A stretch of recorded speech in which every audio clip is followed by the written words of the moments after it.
Gaming can be hard. Now, some people don't want to hear this fact, and others would almost certainly laugh. But it's true, gaming can be hard. If it's not the never-ending outrage culture from gamers themselves, then it's the persistent, downright bad practices of the games industry. Honestly, it's not difficult to build a list of high-profile issues from the previous few months alone. Epic Store exclusives, broken game releases, outrageous monetization, staff layoffs on the one hand, and apparent staff abuse on the other. All of this within an insanely short amount of time. One could draw the mistaken and quick conclusion that the games industry is broken. But a quick look at record profits will show that this is far, far from the case. The problem isn't that the games industry is for some reason in a broken, unworking state, because it's not. The issue is that it is changing, just as it always has. The question then is, what is it changing into? What direction is it headed in? Now, this is pretty easy to answer. The list of issues that I mentioned just a minute ago gives us an indication of where things are heading, and if that's not enough, then the way games are now treating players really should be an indication of what's coming next. One of the hardest hitting points that should hammer this home is the amount of time a player is expected to play a game. Nowadays, a game isn't expected to last for tens of hours, but hundreds and maybe even thousands of hours.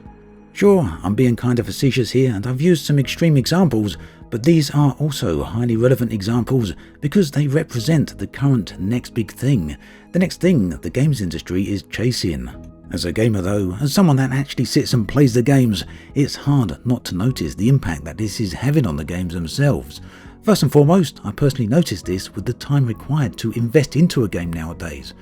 A poll on my YouTube channel, which 5,300 viewers answered, asking the question, how long do they expect to put into a live service game such as Apex Legends, Rocket League, Ark Survival Evolved, Path of Exile and many others?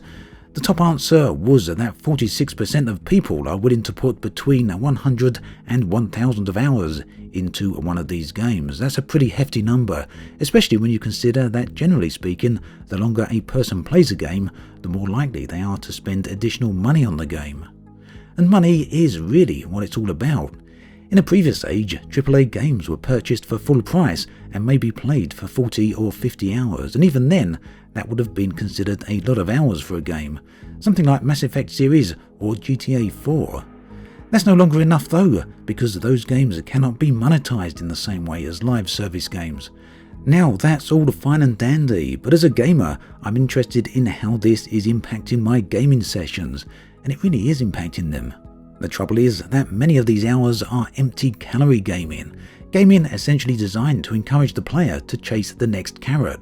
Fortnite has achieved an amazing job with this with their Battle Pass feature. More recently, Warframe has done the same with their Nightwave feature, which is basically a Battle Pass in all but name. So for the uninitiated, a Battle Pass is basically a monetized system designed to keep you playing. Games like Warframe aren't monetized with it, they do it for free, but basically it's the mechanics that are there. It achieves this through a number of techniques, most of which are rooted in psychology. But in terms of gameplay, the player is encouraged to invest X amount of hours in order to receive item Y.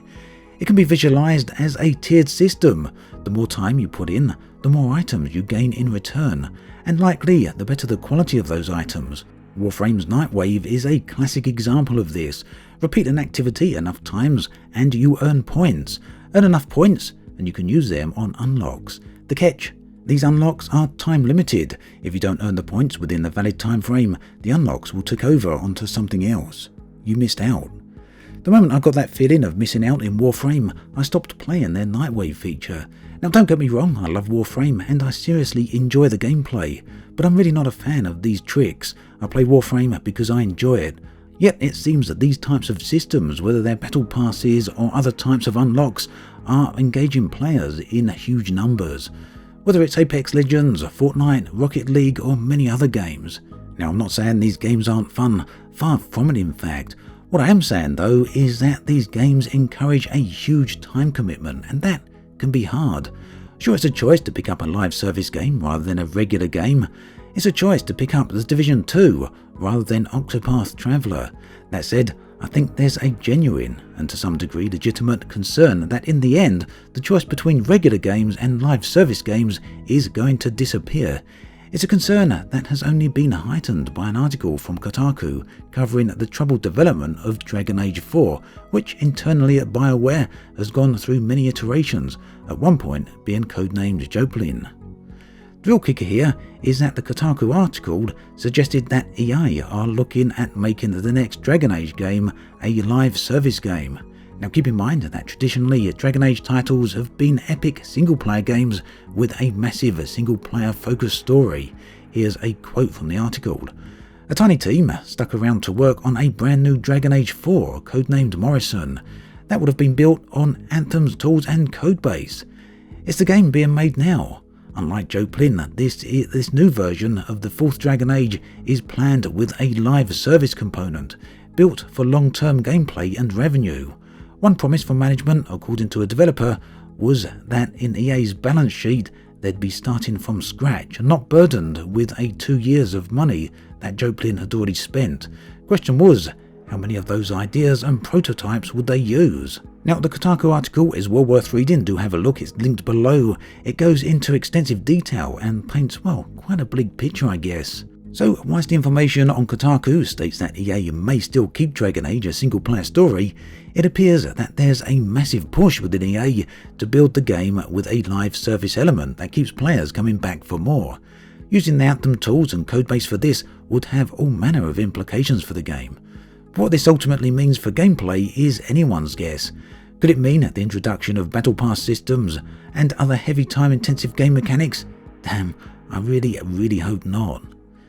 The fact EA are even considering this is not really a good sign for traditional games. It lends credence to people's fears that eventually all major games will be live service games. Now maybe this will happen, maybe it won't, but one thing's for sure, games companies are going all out to squeeze as much as possible out of game players. While some players are willing to spend money on these games, the one thing these games are all demanding is time. And personally, time is something that I highly treasure. Spending it on these types of game mechanics is just something I really don't want to do. There, I said all that without the word grind.